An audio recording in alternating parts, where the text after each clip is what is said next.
feel like coming back out of silence? Or no? How beautiful it would be, no? We would have our entire session only in silence. So, would anyone like to share how's the energetic experience of silence? Yes, because uh, when we are in the group, silence is more, much better. When I'm alone, it's not so nice. But with the group, very silent. Hmm. That's my Beautiful. That's so lovely. Thanks, Marga. Anyone else? I would echo that completely. I felt that if I had attempted to do this by myself, then it wouldn't have had the same depth. I definitely felt there is a presence which is underpinning the silence and anchoring it. Uh, for me, the silence was extremely loving. It wasn't a cold silence. It wasn't a harsh silence. It's a silence that you can embrace, just effortlessly merge into, really. I felt like we've had a energetic bath, if that makes sense. So we've just been completely cleansed of whatever lower vibrations we were holding on to. I think as the silence was progressing, I was finding that my experience of it was deepening as well. And this is just my experience, but you know, where I was within myself when we started was very different to where I was by the end of it within myself. And I just had this intuition, perhaps, that this silence will convey what everyone is really looking for. I just felt that at a global level, right, everyone in the world is looking for answers, and all the answers they are seeking can be found in this silence. When I was in primary school, our teacher shared with us one of Aesop's fables, and it's about the sun and the wind, and they have this competition between themselves as to which one is more powerful. And they decide that they will test who is more powerful by seeing which of them can take off the jacket that a man on the street is wearing. So they see this man on the street who's wearing a jacket, and they say, okay, whichever one of us can take off this man's jacket um, is more powerful. And so the wind starts and it blows as hard as it can, and it attempts to take the man's jacket off by force. And as it blows harder and harder, the man only, clings onto his jacket even more tightly, and the jacket isn't removed. And so the wind hands over to the sun, and the sun just shines, and it shines silently, it shines lovingly, it shines brightly, it shines intensely. And as it becomes more and more intense, the man is unable to wear his jacket any longer because of the warmth. And so he just takes it off effortlessly. And so when I heard that story, it was a revelation to me. And it's something that I've always kept with me. And actually, in my reflections on awareness that were shared with the group earlier this year, this story was right at the end of that. But for me, this silence is that, basically. It's like that light of the sun in that fable, which is just disarming everyone, releasing everything, breaking everything down, and giving new meaning to everything. And it's everything. It's where people find themselves again, and where they get the answers that they're looking for. So that's what this silence means to me. Actually, in this lies, Santuran, everything. And I'm so thankful to you that you're able to so eloquently put it in words. Because you said that in that silence, there was an underpinning presence which was holding it all. And that is what makes everybody be silent and yet fully aware. Actually, that loving presence that you spoke about is actually the experience of samadhi. When we go in samadhi, this is what we're experiencing, that love which brings joy in us and in that silence. So actually, it's that experience that we are all beginning to get as we are coming together now. I told you that times are changing, and ever since Baba's birthday, as the Krishna's heart was exchanged, this silence is going to grow deeper and it's going to make things happen. In that silence, we are actually able to communicate with that physical presence that was coming through an instrument, and we are actually one with that presence. And therefore, that presence, which is meant for those people who are beginners on this path, who are still seeking objects, who are either, you remember, Baba used to say, are arthi, artharthi, gyani.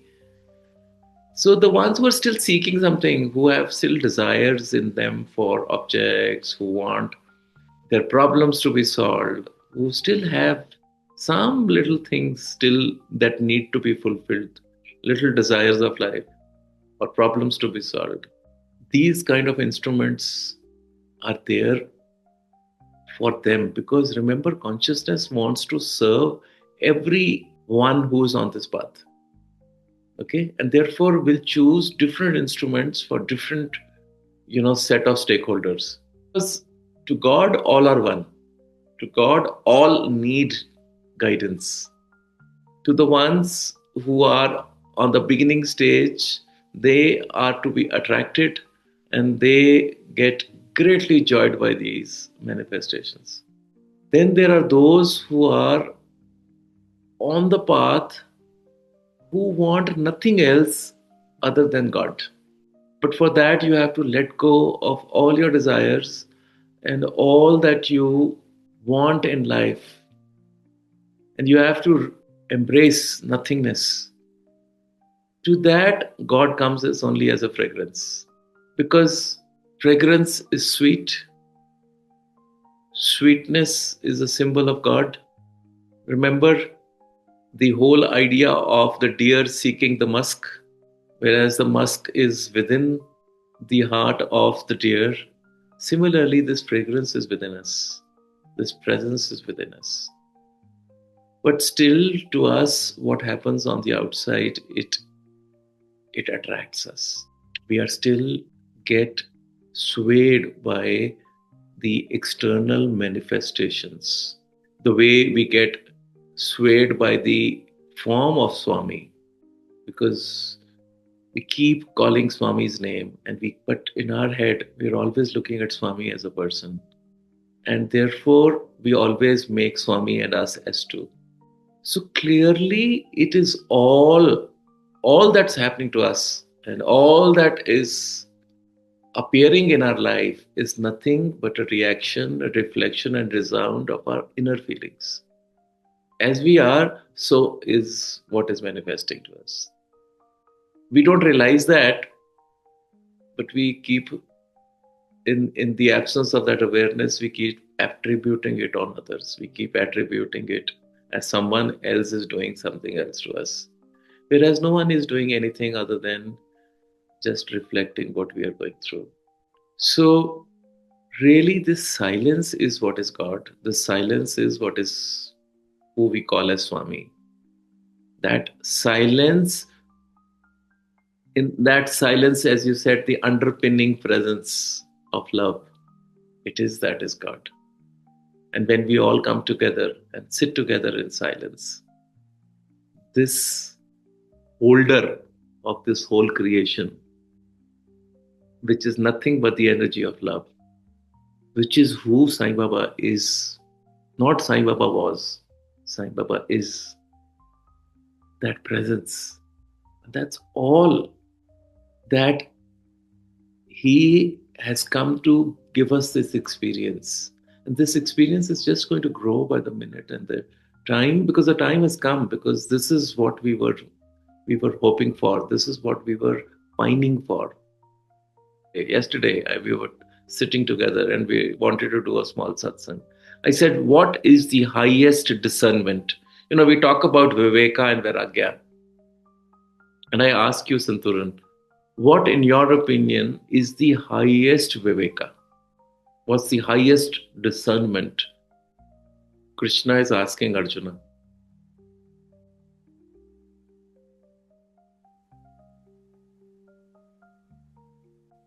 It's the journey of the Bhagavad Gita, right? When Krishna teaches Arjuna everything, and then he finally says, having been taught everything, having known everything, abandon it all and just surrender in and unto that presence from which all of that knowledge has emerged, right? Because the knowledge is helpful, but it also shows you that there is a higher reality from where all that knowledge is coming. And so if you just abide in that, then that's it, game over. I think that's the highest discernment. It's like when Baba would materialize objects from previous eras. For example, like during Lord Rama's incarnation, there were various, he would materialize the jewels, for example, that were given to Hanuman to identify Mother Sita and so on. But when he would materialize them amongst his students and devotees, and they would pass it round, and they would be in awe at what they were looking at. But one must never forget that in the hand that materialized that jewel, everything is contained. So don't get too caught up in what is produced. Never lose sight of where it's come from. So in the same way, all knowledge and all understanding, there's a source from which it emanates, and to finally let go of everything and just abide in that is, in my view, the highest discernment. Beautiful. You learned your lessons well at that time. So this is it. Now, does it connect everything for you, what we are discussing? See, you remember I shared with you that when we went to both Gaya Ji, we did the Pindadanam for Swami, for Shirdi Sai and Parthi Sai. Because when you do it for the Supreme, then everyone else is covered. All beings are covered, not just human beings. And when you surrender to all that which is the creator of everything, the whole creation is covered. Why go for creation? Why do we want to pine for the creation when the creator itself is sitting next to you, is present with you? But everything ultimately is this level of awareness and understanding. Same presence with everyone is perceiving it differently based on where they are stuck. It's there in plain sight. It's there available. But we can't. And so when we sit in silence like this, when we have withdrawn our five senses, and especially our eyes, which mislead us, and then when we sit together, we perceive this underpinning love, this presence. And then we say, something is there. we experience that powerful presence. We experience this joy, this love that is coming through in our heart. But because we have a definition of Swami being curly hair, orange robe, this complexion, this height, we will always keep looking for that. And what is there available in plain sight for us, we are not able to recognize. So I was speaking to someone a couple of days back, and I'm trying to see Swami everywhere. I'm trying to, I know Swami is formless.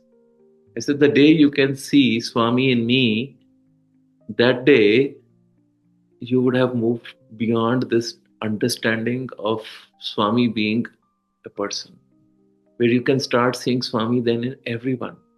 And do we, when we breathe, we are constantly breathing. Do we keep saying, acknowledging all the time, oh, I'm breathing, I'm breathing, I'm breathing? We don't say it, no? It's obvious. Same way, when we know that everything that exists in this universe, including the breath itself, is God, then do we keep saying God, God, God, God, God, God? We don't know. It's a principle. We know that by Newton's law there is a gravitational pull. Do we keep repeating it? We don't. We know it's a fact. So these are this fact that if we surrender and abide in this presence, you don't have to go looking for this presence anywhere. This presence is here, but we have never tried to go behind it. Who are the ones who will go there? The ones who are still looking for something from life.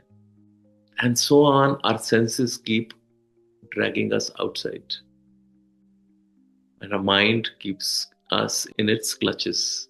And we are never able to break free. And to the one who's understood the highest wisdom, the highest knowledge, that's why, as you rightly said, it came in the end from Krishna. Surrender to me. And in the end, when Arjuna got it, finally understood it, he said, Karishay Vachanam Tava. I will do as you say. And that's where that deep listening has to come, because we do what comes from our mind. We don't listen. So this presence really is what it is about. And in this silence, as we start connecting to this silence, everything comes to us. I was telling someone the other day, I said, whatever thought is now coming to me, I see you come and start fulfilling it. That means that message, that one communication from that consciousness is getting transferred. How will you receive it if your mind is full of chatter? That little I, which is looking for recognition, which is getting hurt, which is getting angry, which is getting agitated, which loses faith. As long as that little I is there, you can't do anything. That little I says, me. And even though grace is around us, we don't realize that grace, because we are focusing on what we are not getting. We are focusing on those things that make us upset. I don't know what happened to that. I had given all of you a 2 or a 3 week challenge on doing gratitude all the time. If we get into the habit of gratitude, you'll see grace everywhere, because that changes our mind's direction. Instead of finding complaints, instead of finding reasons of being upset, we start looking for all that is good around us. And suddenly the whole communication that the consciousness is doing shifts for us. In fact, in many of the things that don't happen, that are not to our liking, is actually the act of highest grace. Because the idea of grace is not to fulfill all that you want and always to please you. Actually, when it displeases you is when you will grow. But what do? The one who displeases you, you start to blame that person. You start to dislike or hate that person. How funny we are, right? We understand all this, but yet we fall in that trap every time. Why? Because we have not learned to surrender. Because we have not learned to let go of this little me. and what it needs all the time. So you see, it's so simple. It all started off with silence, and that's why we are increasing this silence, so that start to hear everything.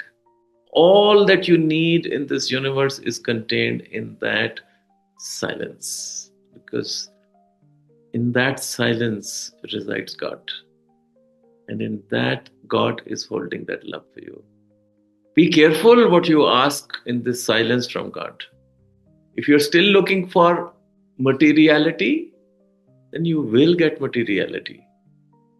But I can tell you this materiality will come with a lot of pain and suffering. But if that's what you want, that's what it will give you. But I hope that by now we are smart enough to realize that in that only lies pain and suffering, only lies the endless operation of the law of karma. Are you all receiving this energy? Be in silence. Enjoy this silence. Know that it is going to give you everything that you need. So, what do we say? Love you, love you, love you, and thank you, and thank you. Samasta loka sukhino bhavantu. Samasta loka sukhino bhavantu. Samasta loka sukhino bhavantu. Om Shanti, Shanti, Shanti. Hari Om Tat Sat Shri Sai Shri.